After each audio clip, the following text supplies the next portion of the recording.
Then David's question was reported to King Saul, and the king sent for him. Don't worry about a thing. I'll go fight this Philistine. Don't be ridiculous.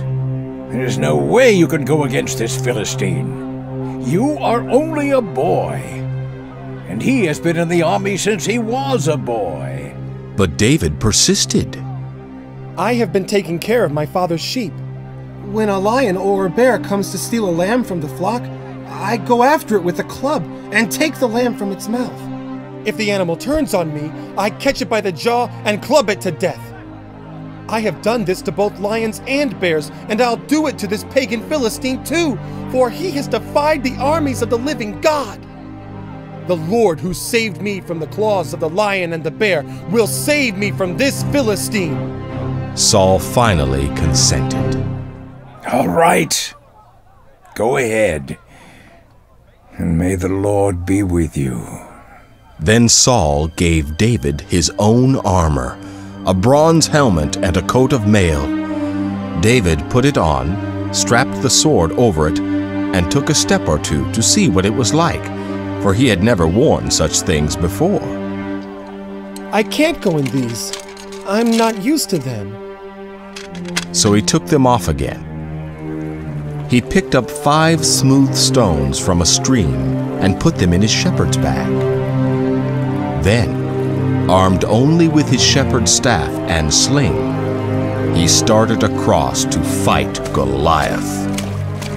Goliath walked out toward David with his shield-bearer ahead of him, sneering in contempt at this ruddy-faced boy.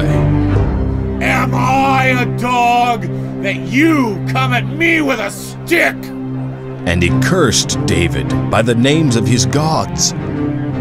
Come over here, and I'll give your flesh to the birds and wild animals. You come to me with sword, spear, and javelin, but I come to you in the name of the Lord Almighty, the God of the armies of Israel, whom you have defied.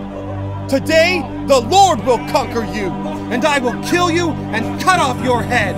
And then I will give the dead bodies of your men to the birds and wild animals, and the whole world will know that there is a God in Israel.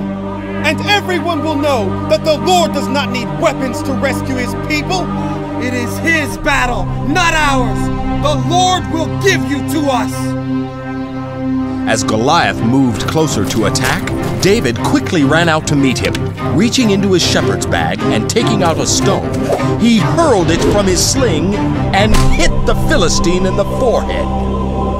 The stone sank in, and Goliath stumbled and fell face downward to the ground. So David triumphed over the Philistine giant with only a stone and sling. And since he had no sword, he ran over and pulled Goliath's sword from its sheath. David used it to kill the giant and cut off his head.